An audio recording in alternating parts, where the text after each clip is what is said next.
thanks for Previously on saving me. And I'm Movified shocked, right? Wednesdays. You know, and they transported me to the nearest hospital, and I went to the trauma unit, and they determined that I needed to go in some MRIs. Like, my legs were not working. Really hit me when they were like, "Hey, you know, we need you to piss, right?" And I was like, "Dude, I can't go. I can't even feel my legs." They're like, "What?" So then that kind of sent everybody into, I don't give a fuck what's going on. I'm walking out of here.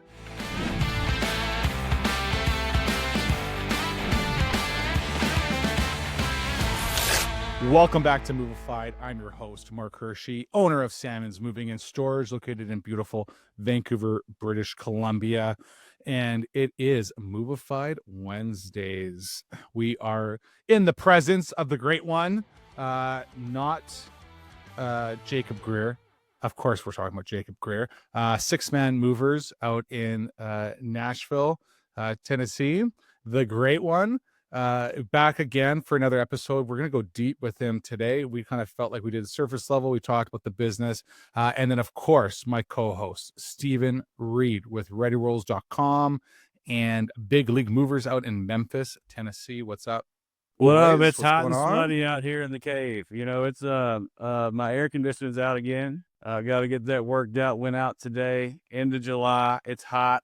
Memphis is hot as hell. So we're going to try to make it through the whole episode, but I'm going to be sweaty by the end of it. Well, it's going to be a sweaty Movified. It's unfortunate in the news. We were talking about all the different things going on. And for individuals like myself and Steven, we want to kind of give a shout out, and our hearts go out to all of our VAs that are working hard in the Philippines, you know, with all of the typhoons that are going on, the constant storms, the lack of internet, the lack of everything. I was talking to one this morning who sent me a photo of two men pushing a boat through their street and saying, at least I have enough food. You know, we have enough food supplies to last us, you know, the next couple of weeks as well too, and water, clean water as well too. They're stranded. Can't go anywhere. Parts of Manila and parts of the province, like my team, I have a large team, as you know, and man, it's fired us up. It's fired our whole team up in a good way to see this unreal vision of responsibility. My staff, like I have a Rain.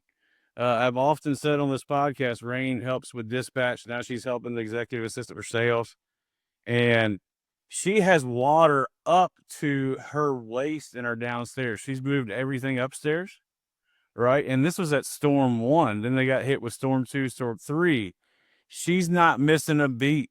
We provided, you know, we have when something happens like this, we like to make sure they don't work for money, and they have an option to go and fix their stuff, stay safe, be with their family, make sure the community's there.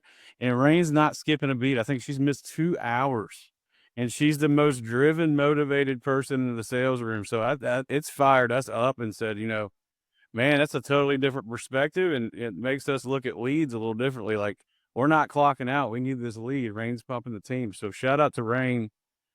And just the work ethic. Yes, work ethic over there is just completely different. I mean, they view responsibility completely different. It's humbling, and it's nice to it's very nice perspective to see from my lens. It's really cool. We lost, better known in his ring name as Hulk, the Hulkster, Hulkmania, Hogan.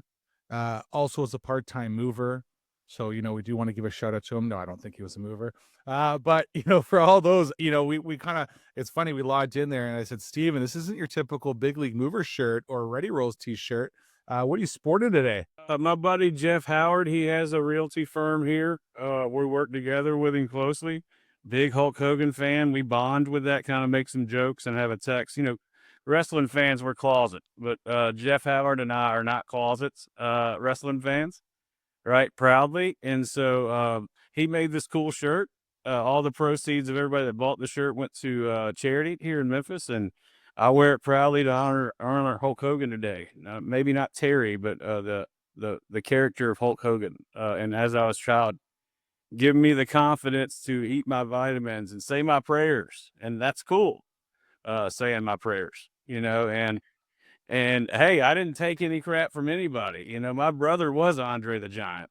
Jacob can attest. He was 6'7", almost out of the gate. We don't know what happened there. But Yeah, he gave me the confidence that I can go after that giant. I can get him back. And so shout out to him.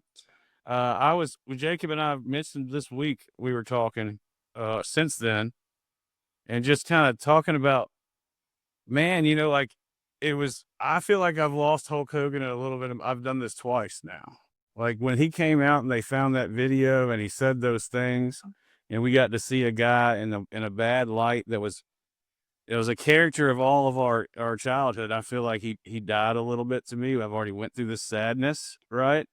And then the last few years, seeing him find Christ and seeing these nice messages like him getting baptized last year, it actually filled my cup up a little bit more to say, hey, maybe he was that kind of guy that I was looking up to when I was a kid. Maybe he was. There's a little bit of that in there. So then now I feel the childhood broken heart again. Jacob looks iffy on that one. Yeah, yeah.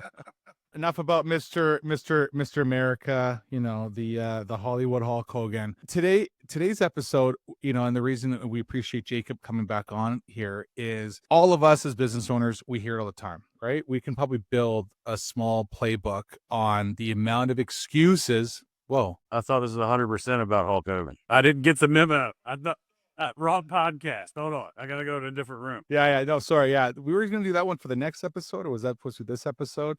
Yeah. You want me to keep reading his Wikipedia statements on here? Yes. Many great ones last. I will say this reminded me really quickly to stay on Hulk Hogan real quick because it's relevant. I was in Nashville. We had our early office was downtown near what is kind of like Broadway, and we got a last minute move for a gal whose movers didn't show up, and we get over there, and I didn't have a crew. I had a dolly, and I walked over to the Gulch from like the Broadway area with a dolly. This is early days. And I show up and it's Brooke Hogan. Celebrity move. It felt like a celebrity move story. Ding, ding, ding. She had a pod. She needed unloaded. Her movers did not show. And she was very kind. And I could not speak highly enough for her family. And I kept hoping that the Hulk would like walk in any minute, man. Like, I got this. Rips over the shirt. Don't worry. Hey, brother. Yeah, and I was trying not to be like, overly, but I was just kind of like, so is, kind of pining for like. Is your dad stopping by here to sign off on that bill of lading? Yeah. Yeah. So, but shout out to the whole family. I do think, these celebrities don't seem human enough, man. They're going through it right now. Real tough time. Yeah. Yeah. Yeah. Mean Gene is probably even upset with this one. So I hate to break this to you, Jacob, live, but Mean Gene, he's happy Hulk Hogan's back with Mean Gene. Mean Gene passed away a couple years ago, so I hate to be the one to break it to you. No. Well, that's what I meant. I think he's welcoming him in the ring of heaven. Andre, you got Warrior, yeah. All of them, except for Ric Flair. Who would have thought Ric Flair? Except for Ric Flair. I know. We were talking about this in the guy group the other day. Yeah, who would have thought Ric Flair's the one? Outlasted them all. But I just wanted a side note. I have no other reason to bring that up other than right now about moving. So that's good. We're talking like it's a celebrity, and that's a good perspective to put in there, on that side for the family. Remember, here's the takeaway. All celebrities still need to move. And they're always trying to look for a good moving company. And you don't not show on a move, right, on that side too. My dog passed away. My grandmother had to go to the hospital. I am sick, but you're supposed to be in at 7:00 and it's 5 to 7 and you're only calling in sick now. I mean, let's keep going down this list. I bet you, and I'd love everybody to share in the comments of all the different stories you've heard of your swampers, your drivers, your helpers, of all the different excuses you can think of. I'd love to hear the best ones. Like, please share your best excuse that you've heard so far. It's always surprising to me for those that are calling in sick, that they wait till the last minute before calling in, right? Because as I had this conversation with another moving company owner the other day where he said, it's interesting when the movers go, I'd like to take off my birthday. I want the day off on my birthday. And so you get the day off on their birthday, but then they go out, they get themselves like completely enamored, right? Do a lot of stupid situations, and then they end up calling sick in the next day. So you just missed out on 2 big days, especially if your birthday's around month end, on work, where you could have just made, you could have probably pocketed like 200-300, if not more, in your pocket over those 2 days, and then taken off the weekend or waited a week until it was a slower day. But it's, it always defines me. That's the business owner. That's the business owner thinking. But then we take it a step farther, right? Let's take it a step farther. You get to a driver that has hurt themselves, whether it's on the job site, whether it was like off the job site. It always kind of bothers me when I have employees that do recreational activities. Let's say they're in baseball, they're in some type of sport, and they still think that they're 20, but they're really 40, really 50, and they're sliding in to catch a ball, and they totally hurt themselves, and now they're out for the next 6 weeks, 8 weeks, and it's the summertime, right? You really heavily relied on those drivers. How about the office staff? Pull the shoulder, right? Maybe carpal tunnel syndrome. Like, are you doing your proper health? Well, are you doing your health and safety meetings in your office? Are you making sure that your aerodynamics for seating postures? Do you have staff that like to stand or stand? Like, are you making sure that your office staff are taken care of? I mean, this episode's not so much deep on that one, but it's a fact. It's something that happens. I know our office, we had those conversations years ago, and making sure that these things were taken care of. But right now, I have had a driver that had a bad knee, and he took off in January. He was supposed to be back February, then March, then April, still not back. And he was like one of my long haul drivers. And he's waiting for the type of injections in his knee or cortisone or something like that he needs, so that he can get back on the road, and he's given the check off to go. But as the business owner, when you're looking at your office staff, it's, have I made sure that I have the right people in place? What happens if your operations manager left? Everybody always says, well, if, what happens if you got hit by a bus? Can your company survive on that? Before we ever started using a moving CRM, someone asked me, could you 10x what you're doing right now with the current systems and processes you have in place? And I said no. And so he was like, well, then you need to just pull the trigger on the software. And then I saw Smart Moving, and it was game over. Austin joined thousands of moving owners on Smart Moving in 2021. Since then, he's more than doubled his business. And I always compare Smart Moving to Apple products. It's just so simple, so easy to use, and that's really what's allowed my team to scale and now have 2 branches. And last year we scaled Central Coast Moving over 50% growth. If you're ready to turn your moving company into a machine that drives profit, not chaos, try Smart Moving. And today's episode is really just that. We, a lot as business owners, think about our office staff if someone left, but what happens if that happened to us? And so I kind of want to put into Jacob Greer's, now it's his time to shine. I want you to take us back to a situation that happened in your life, and tell us the story, share with us the impact that had happened and what was going through your mind, like that first, 24, 48 hours after that happened with regards to your business. All of us kind of have all these resources around being prepared, or like you said, like if you got hit by a bus, or can you be replaced, or and I never really took that stuff serious. I thought, I'll figure that out in a few years when I get my revenue to a certain point or whatnot. But yeah, I was really awakened with the real situation. I drove a Toyota Tacoma, great truck. And it was one February evening. It had rained all day, and the temperature dropped down, and I was on my way home. It was about midnight. Went over an overpass. My truck got sideways. Single car accident, rolled it a few times. And my seatbelt broke my cervical spine. So, I was in the truck, but, I was like, severely hurt, for lack of a better term. And this was 2021. So, quite honestly, coming out of COVID, I thought, dude, it doesn't really get much worse than this. We make it through COVID. We can go through anything. So, yeah. Oh man. And I remember like 2021 is going to be, it's going to be fun. I had all these sayings. I always try to come up with like 2025, stay alive, whatever. So I remember coming out of the off season thinking, or like kind of right on the heels of the end of the year, thinking like, all right, next year, new year, we're clean the slate. We'll be back full effect. All that PPP stuff, all that triage stuff that we had to do to keep everybody employed would be a thing in the past. So I came into 2021 thinking we made it through that. I can get through anything. And I was, the good Lord has a weird way of kind of testing your knowledge there. So, And what was their lineage to you? What was their relationship to you? Newer or? we were 4 guys in sales and let's call it 2.5 in operations. Shout out to Eric. What up? No, they've been with me for quite a while. So, I have Eric, who's my right-hand man. He runs the sales office booking department. He started the company with me. He helped me run the big league offshoot in Nashville. So, we've been together. What up, E? We've been together for 15 years now. So, but at the time, maybe 12. And then everybody else, I had one guy, lead estimator, probably on his 6th summer. And then my ops guys were people I moved up. So like the kind of worst kind of managers, right? The ones that,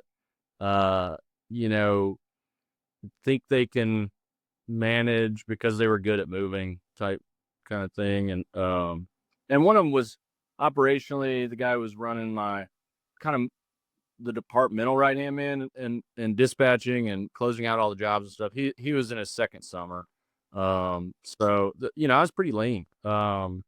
And yeah, I mean, just all kind of got weird on a February 11th, 12th, and Accident happens, right? You have a good solid staff working in the office, but everything is kind of going still through you, right? You're still heavily involved as the owner of the company.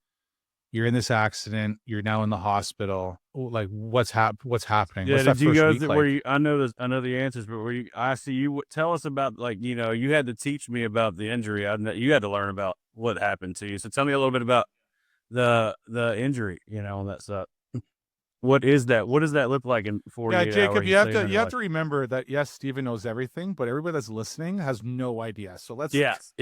let's go. I have no idea. So like, yeah. Yeah, but like, what is that? What is the 48 hours after breaking that? Right. I was pretty present when all that happened with the accident. I mean, I got knocked out. I had a concussion. I kind of woke up. Some people were there on the side of the road talking to me through the window, and the fire department had to come cut me out of the car. I was pretty like charismatic, like, what? Oh my God, what's up, guys? I mean, I was pretty In shock. thanks for saving me and in shock, right?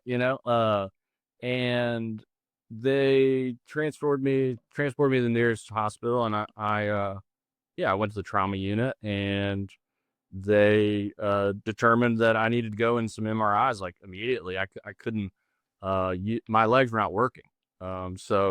And it really hit me when they were like, hey, we need you to piss, right? And I was like, dude, I can't go. I can't even feel my legs. They're like, what? So then that kind of sent everybody into a little bit more heightened state of like, we got to get this guy figured out. They put me in an MRI. And they determined that I had crushed my disc in your cervical spine is from your brain to your like collarbone. You got eight vertebrae there.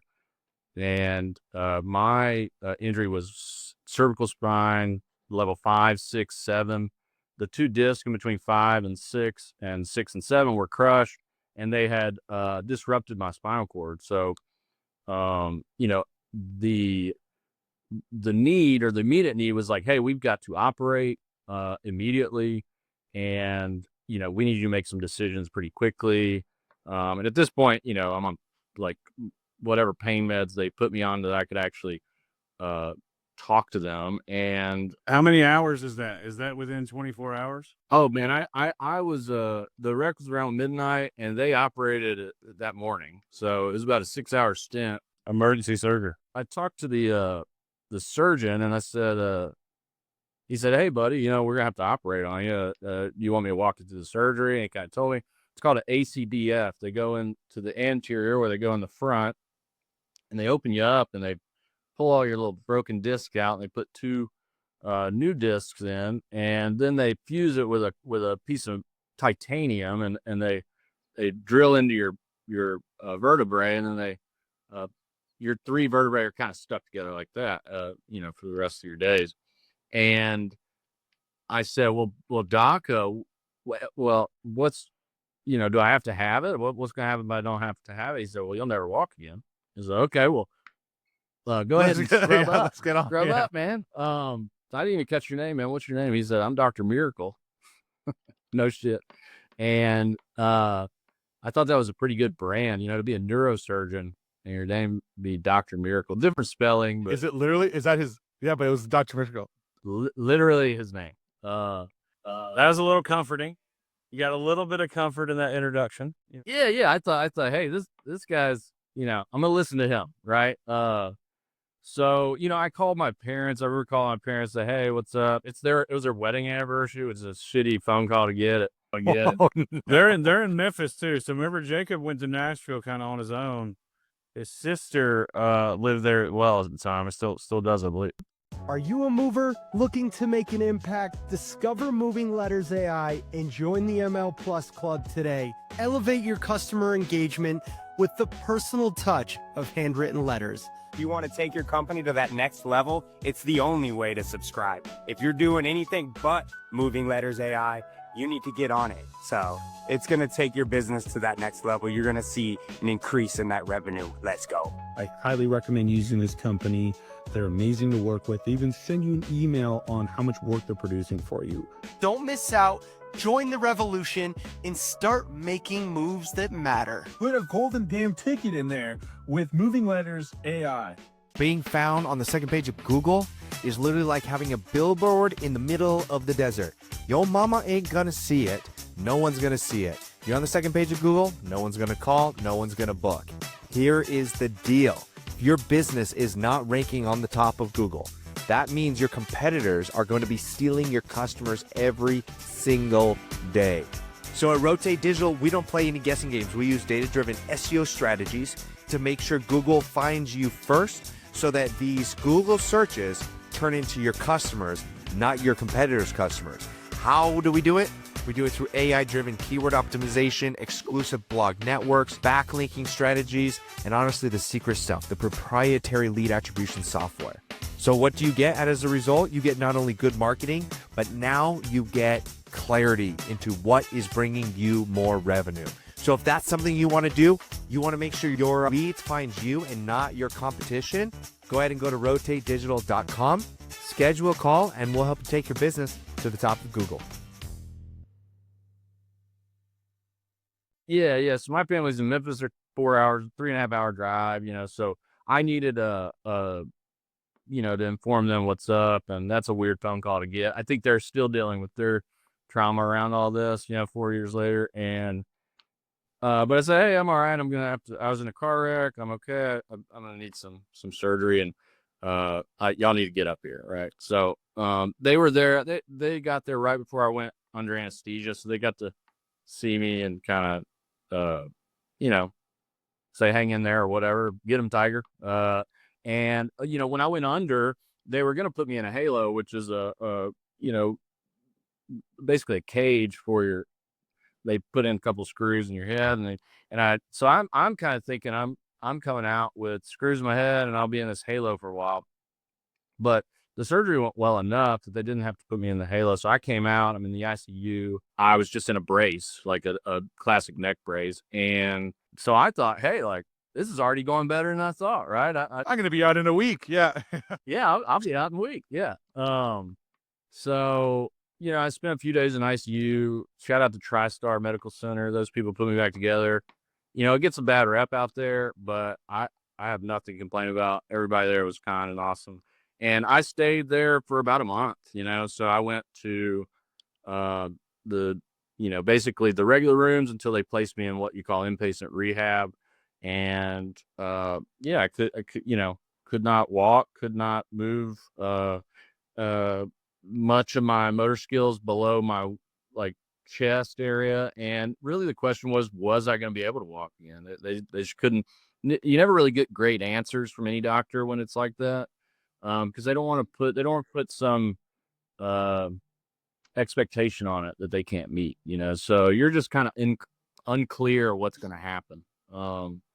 And fast forward, I'm in the rehab unit, third floor over there for close to a month, and every day we got to work, right? At that point I had reached out and could inform my friends.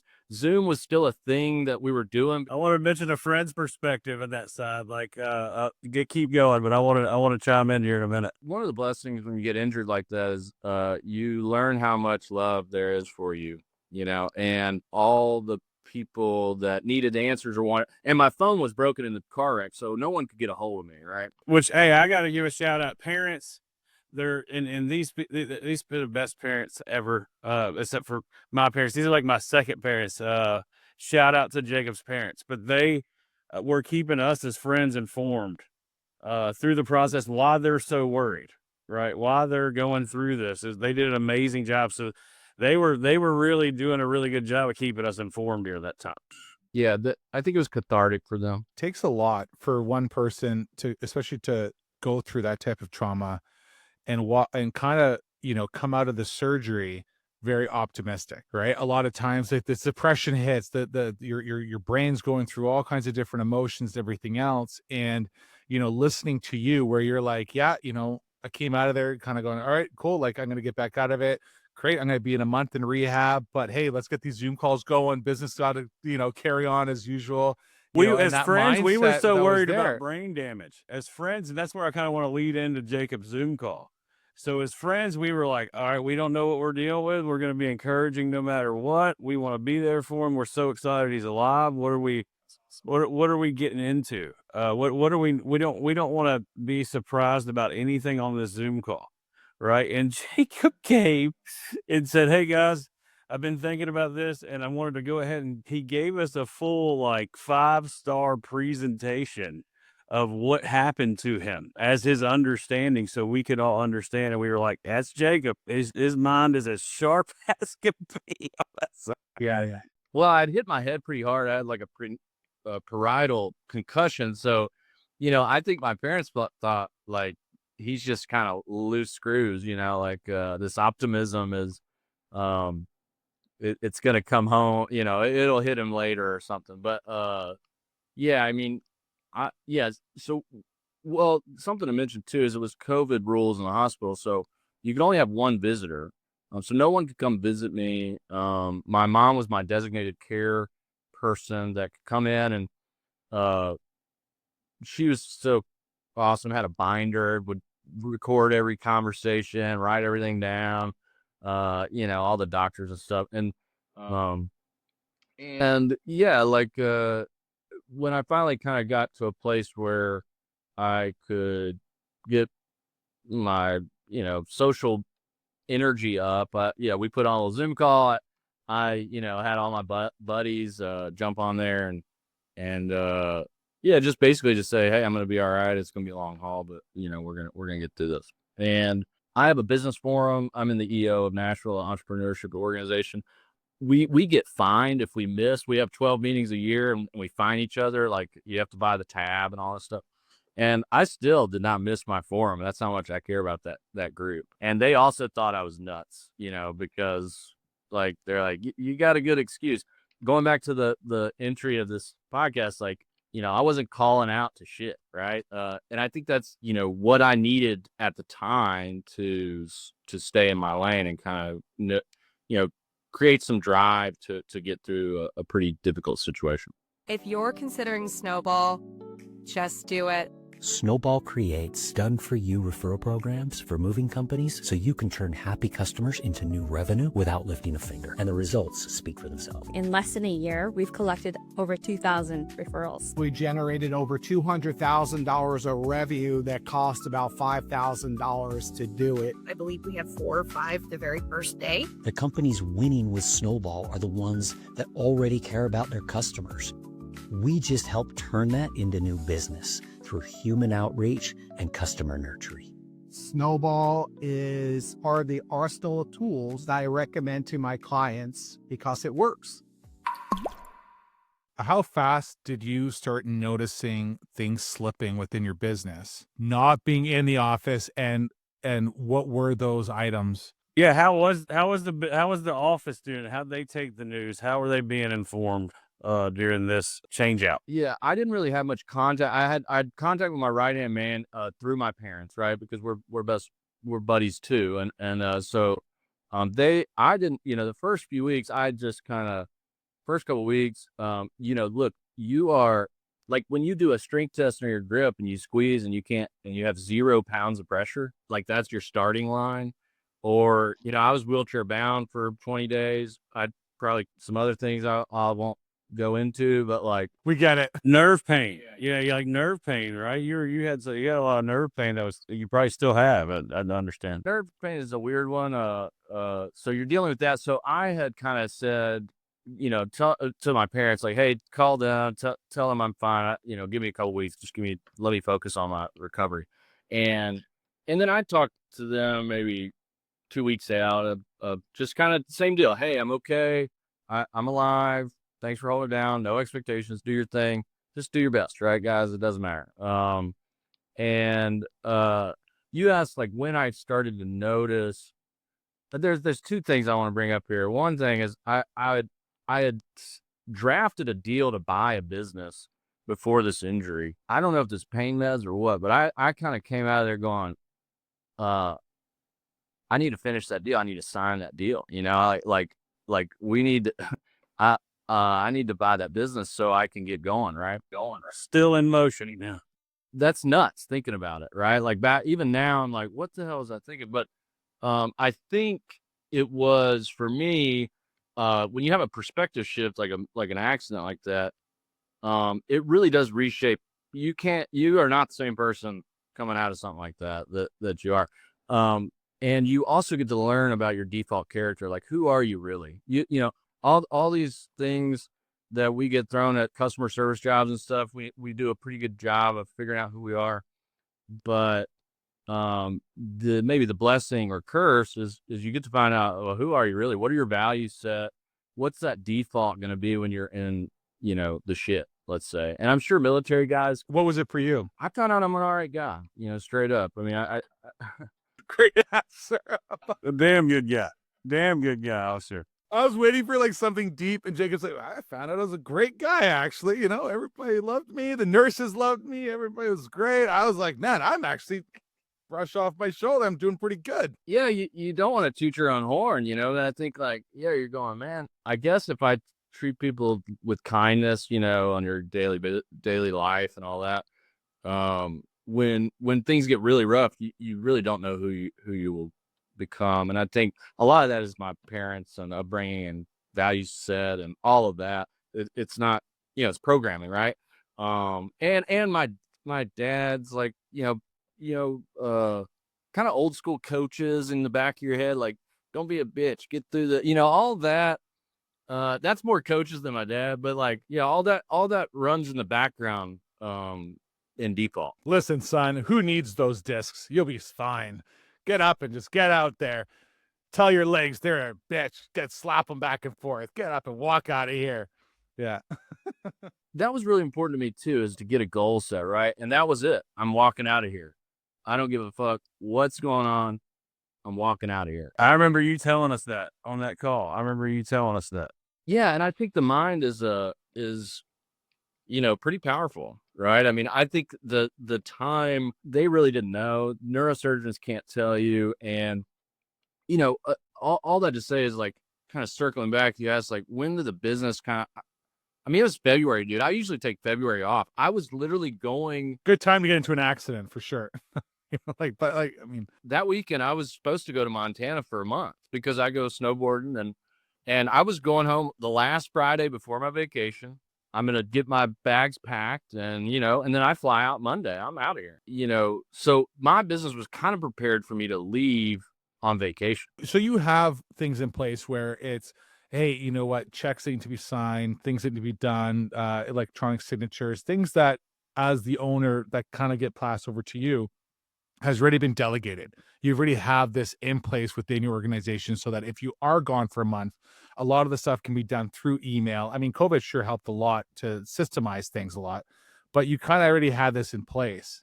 Yeah. And I think like that was about as long as I could go, Mark. Like before this was like, I could leave my business for about 3 to 4 weeks, and the 4th week's going to be tough on my team, right?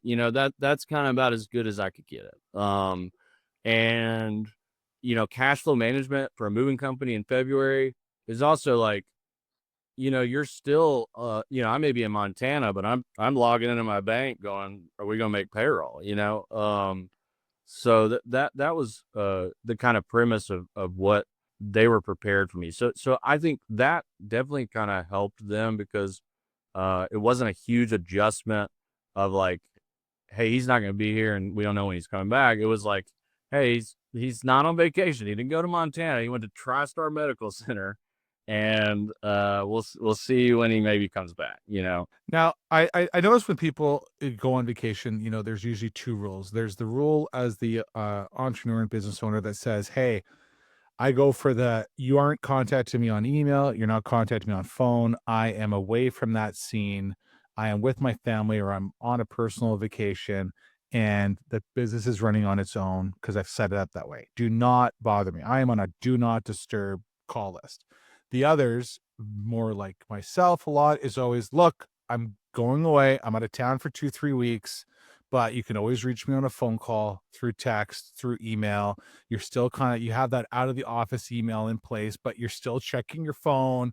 It is like, it doesn't really stop, right? You got those time periods where the kids are quiet, your wife's reading a book and you're like, all right, like what's happening in the business, right? Like I can't put it down. I'm the second kind of guy. And I still have a challenge with that myself. I think it's a badge of honor for me. I don't know what this is, and my therapist and I are trying to work this out, but it's like, I'm going to Florida next week and I'm like, hey, just call me if you need some, and I shouldn't say that, right? I should just be like, I'm in Florida. Y'all got jobs, figure it out. So I think I've always been that, like, I want to let you know I'm accessible kind of absentee guy. And we'd also talk about what are the few things like, hey, you need to hit me up about, and, have a plan, right? Like, I remember one February I was in Montana, I get a call and they said, hey, somebody stole our transit van and robbed a bank. I said, well, this is a good execution of what you need to call me about. It was totally unrelated. Hold on, can we repeat this again? Someone stole your panel van and then robbed a bank. You mean you're telling me that you didn't have an SOP on this and just say, pull out the guidebook and, this is the process to do this? Hey, our transit's on the news.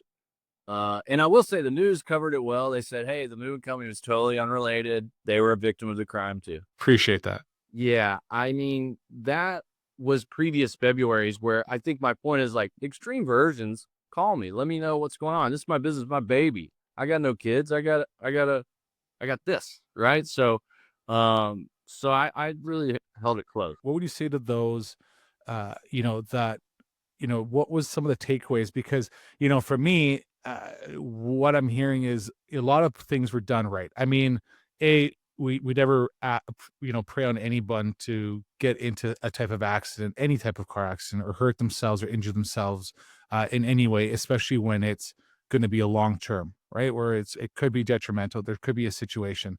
But when you look at that for an individual that says, hey, I want to remove myself more out of the business. I want to be able to either work remotely. I want to be less in the business. I want to be able to travel 2-3 months out of the year, or even take those 4 weeks, those 8 weeks off and have that set up in place.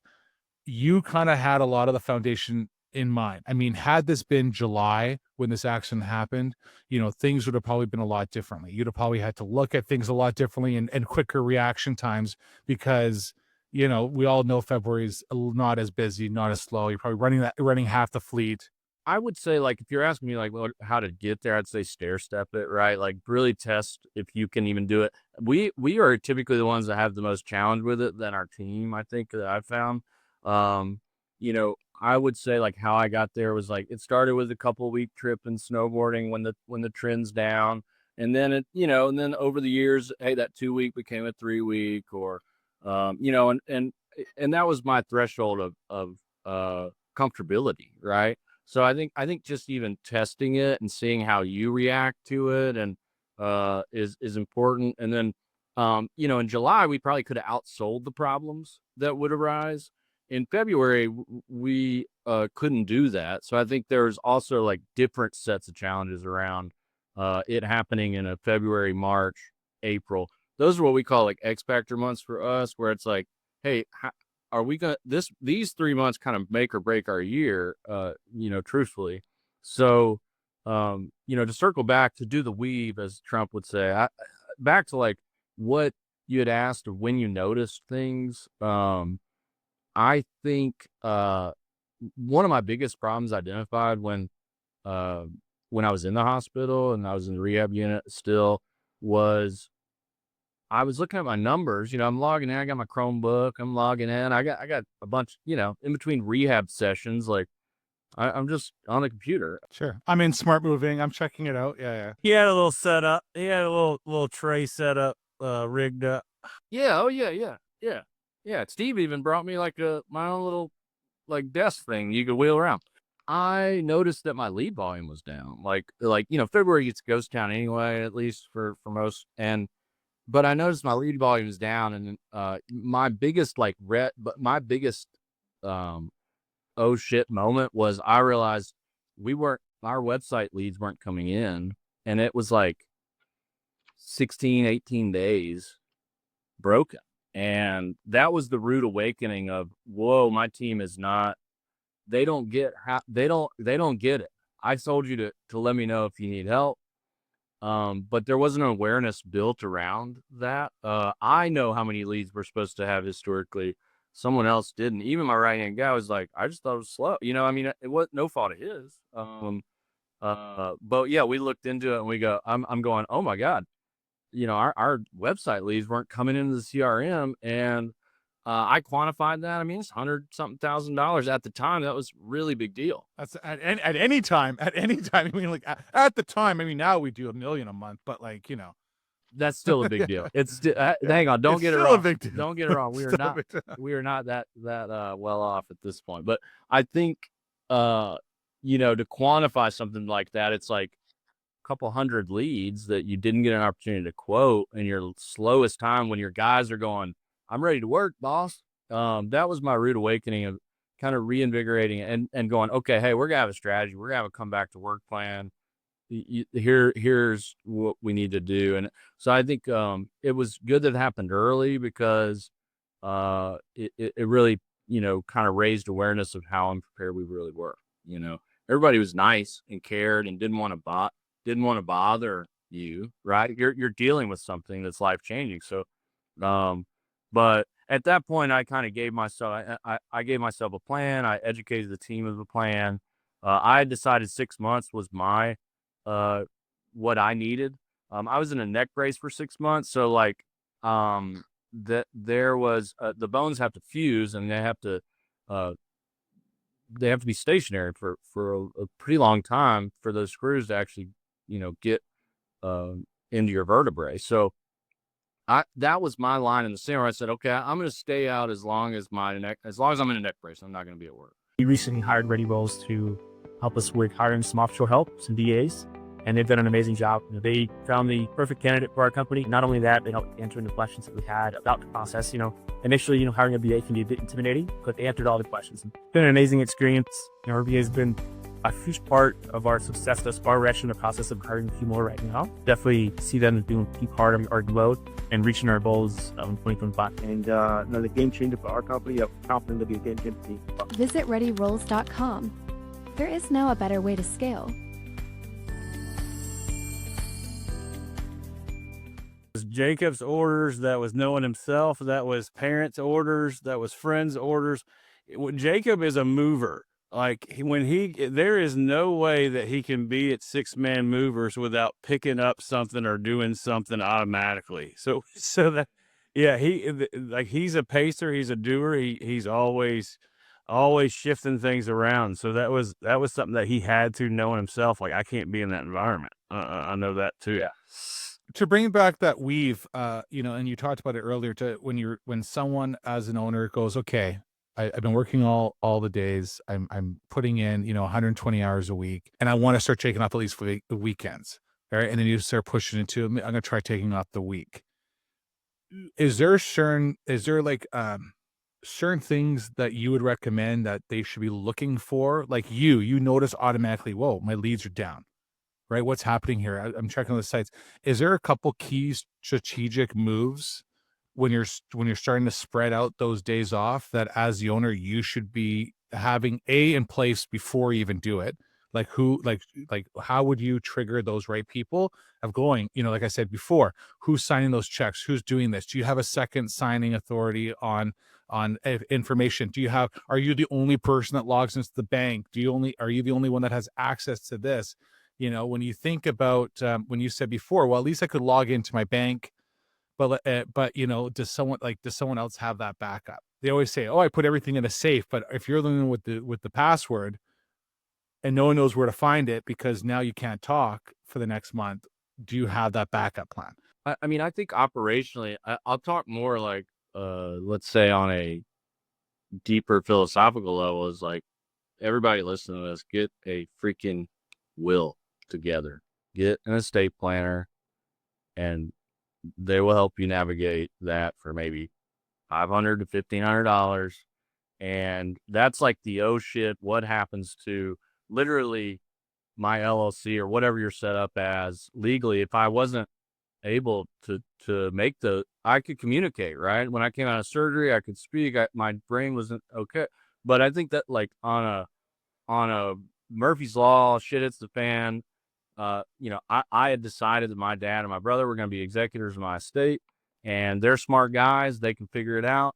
And that's kind of like worst case scenario, and it's kind of morbid to think about, but we've got to be prepared. It's like I did Jacob's recommendation. I did it with Patrick Maribach immediately, but that was it's tough to be in that mentality.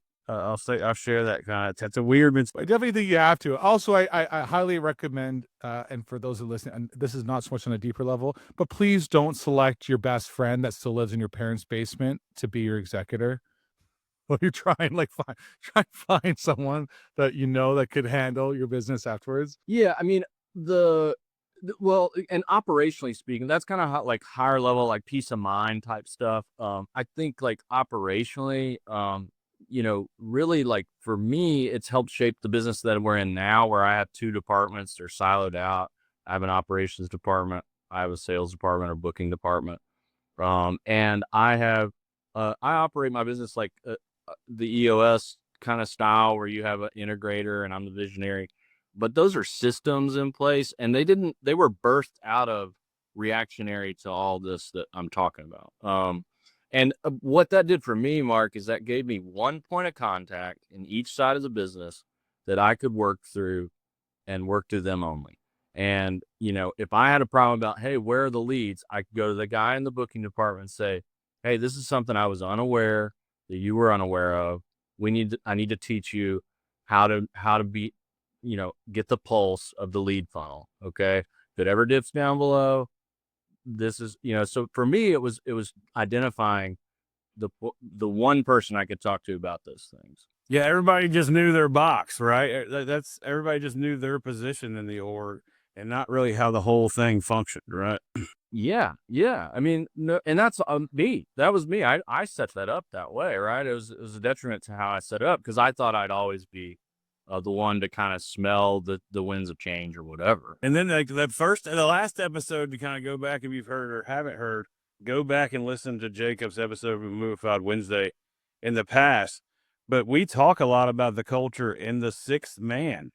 And a lot of terms used on that episode are next man up mentality that's at sixth man. And that's where this kind of came from in a lot of ways. Yeah. On that side, right? Well, I think we kind of moved into the age of specialization after the injury. And what I mean by that is I had, instead of a general manager design of like somebody, there's no one who's going to replace me in this business. I just tell you that, that I'm a special dude in 6-man movers, but there are aspects of it that could be supplemental or replacement near, right? And that's what I've chosen to do, and it's helped me out, because then I can be specific about the business's specific problems inside of a box with the person who would need to deal with those things. In operations, it may be the dispatcher, right? They're the one getting all those shitty phone calls about the guy whose birthday it was or whatever. He knows how to troubleshoot that scenario, right? He knows how to plan those contingency plans. And he also knows that he's got a pair of tennis shoes in a box that he's got to go put on if, so and all his contingency plans fall, so, but for me, it was a lot about like creating specialization and then that was the start, right? And then you kind of test it. Also, like I had a love for like just daily reports. Here are the things in a day I need to know. What were my sales? Okay. How many claims we have? All right. You had 5 unhappy customers. Okay. 10 great ones, whatever it is. But it started, kind of at the basic level of how can I build my EKG machine for my business? And it started at the day level, and then it broadened out and kind of goes to the weekly and the monthly and all that good stuff. But, it's definitely it's not something that happens overnight. Be kind to yourself. This is a long kind of play to figure that out. 6-month mark. What was the stages like for you to get walking again? Yeah, this is you did how much? It was 6 months of rehab, wasn't it? Or Yeah. I mean, I walked out of the hospital. My gait was not great, right? And I did 6 months of outpatient rehab, where you go in and continue to build muscle and figure things out. Any spinal cord injury person, I have an incomplete injury where basically it didn't sever completely. It's severed incompletely. There's sometimes like, total regain of motor function. Sometimes there's not. Everybody wants to know, Mark, are you 100% now? You're never going to be 100%. You remember the new normal phrase? Like, what's our new normal? So carry that from COVID to spinal injury is like, you're just finding your new normal. And I wasn't good at holding boundaries with my physical activity.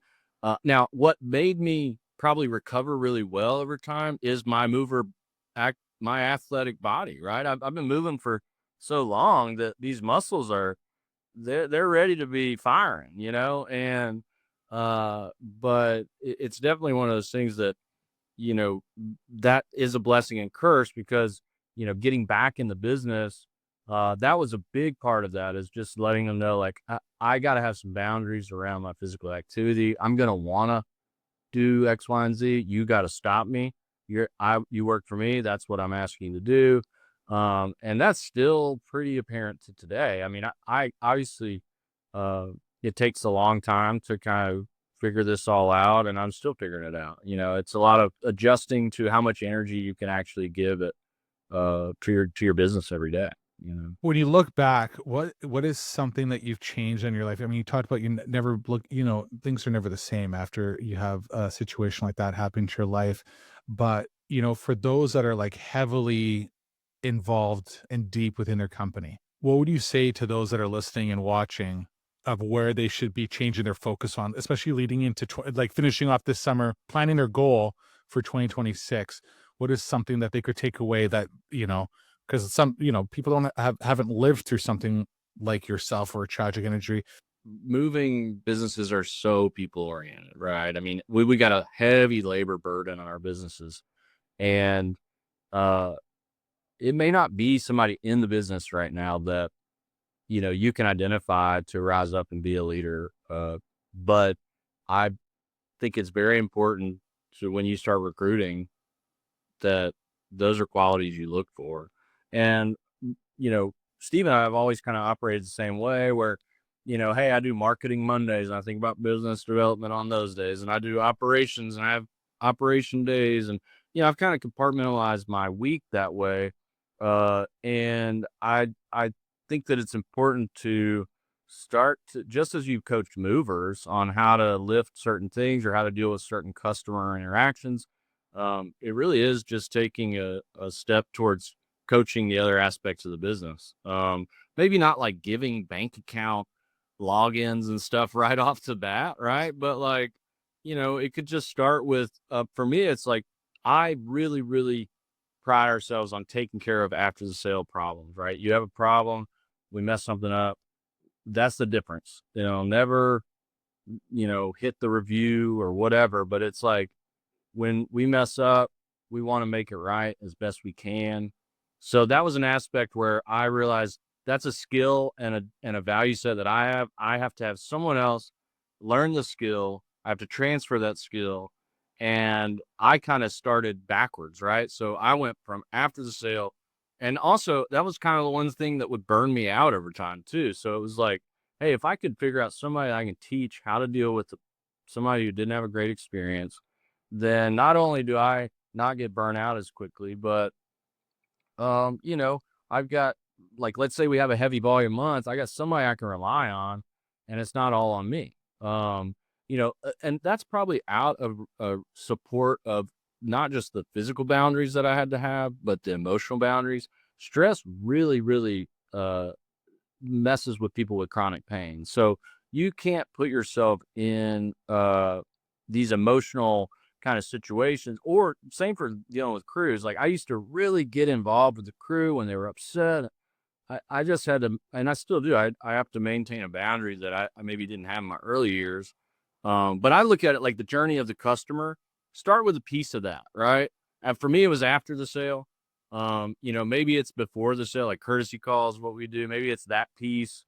But if you kind of chart out your customer journey, what are those places that you could identify someone in your business that could really help you out? And now you've got somebody that can divide and conquer. Hey, we've got 7 moves tomorrow. You do 5 of these and I'll do 2 of them. And then I'll listen to your calls and I'll tell you what I would have said different. So I think there's literally a pretty hands-on approach that I've taken. I mean, they call me coach. I don't suggest that, because then they want to be coached. But I definitely break it down into aspects of the business and who can be coached. Yeah. Well, I had good coaches too. So I think, and I wanted to be a teacher, and I'm just in a different classroom. That's what I tell people. Man, incredible story. I got to share that. Like, listening to this every time I listen to it, I know Mark's listened to it, and all Movified is listening to it, is just think of like, well, what if that happened to me? We don't put ourselves in that space, and are we ready for it? And do I truly love what I do? And I think you prove this is what you want to do, right? This is what you want to do in a cherished life that's short. Well, I get a lot out of service. It is helping people is unlike anything, and we get to go out and do that every day. Look, we've got a lot of liability in our businesses. We got trucks on the road, and we got people lifting heavy furniture. We got lift gates going on. We got there's a lot to take on, but I do think that, like, why do we do that? It's because there's something in it for us to get that feeling of service, and I think you did ask me when we talked about this where, there was probably a moment where I really had to look in the mirror and go, am I going to keep doing this? This might be my out, right? I signed that note that, other business, I bought another business. So I had an off ramp.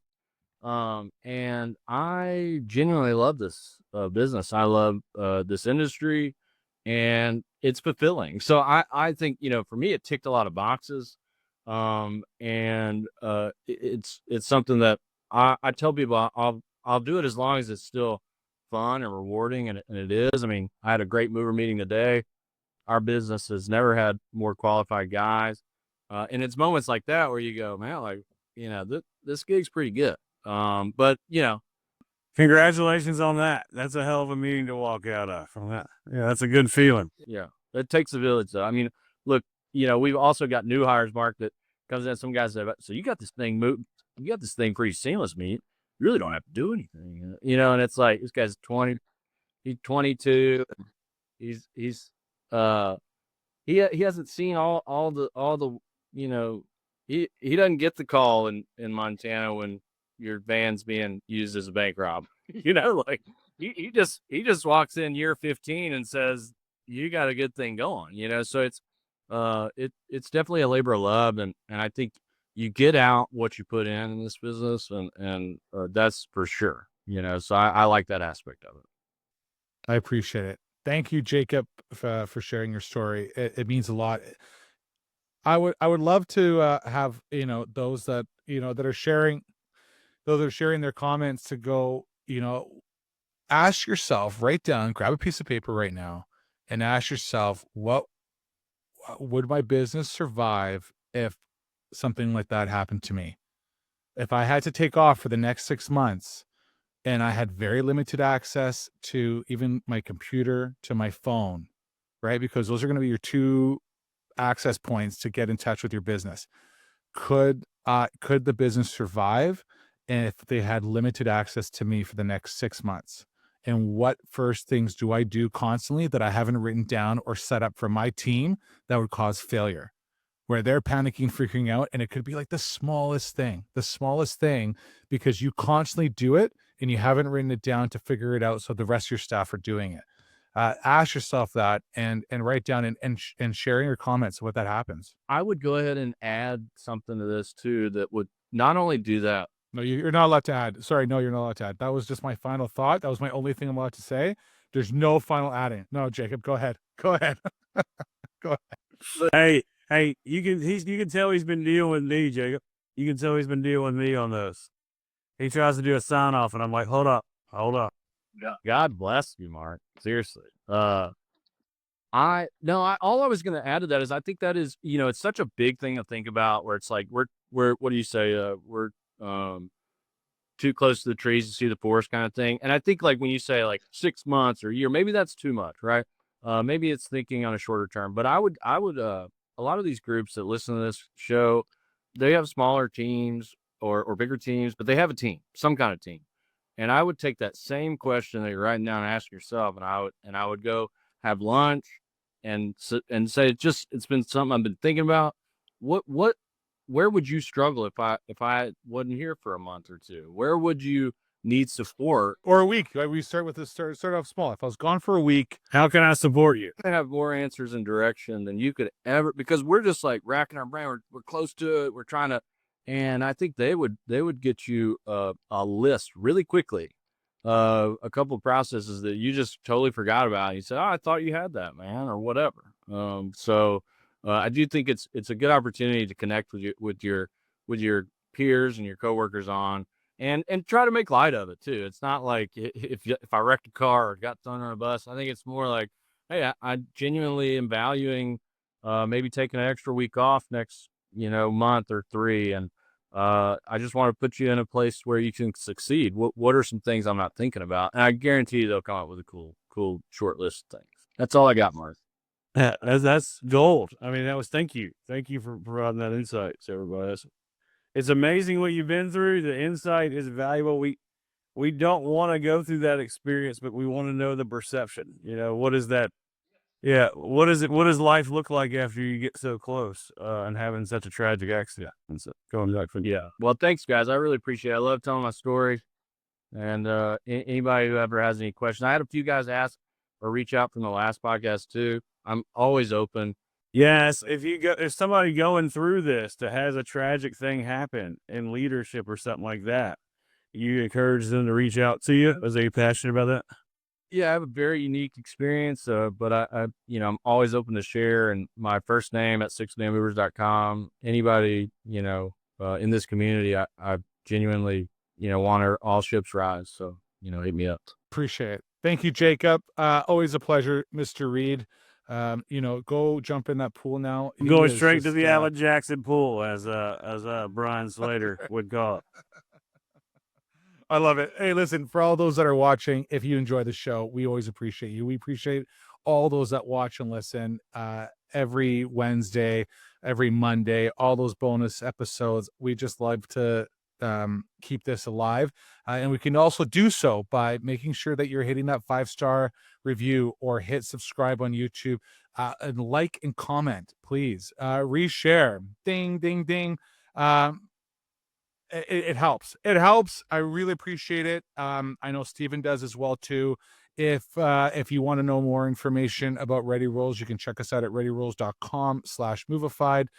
Check out the 6-man mover. Reach out to Jacob. His contact details will be also in the description as well too. And for all those that are listening, Nashville area, try and check out his operation. It's incredible. It is what he's built out there.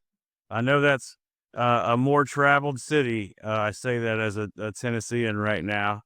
But I encourage you to take the route, check out Graceland for a day, and then roll up to Nashville. Check out Chris and Jacob out there. You see, Jacob, what I have to do with? I was literally going in for the lean in of stay movified, everybody. And Yeah, and one more thing. what? Hold on. One more thing. Hey, thanks guys. Seriously, really enjoyed it. And keep helping these companies out. I know there's value in it, so appreciate your time. Awesome. All right, guys. Hey, stay movified. Thanks, guys.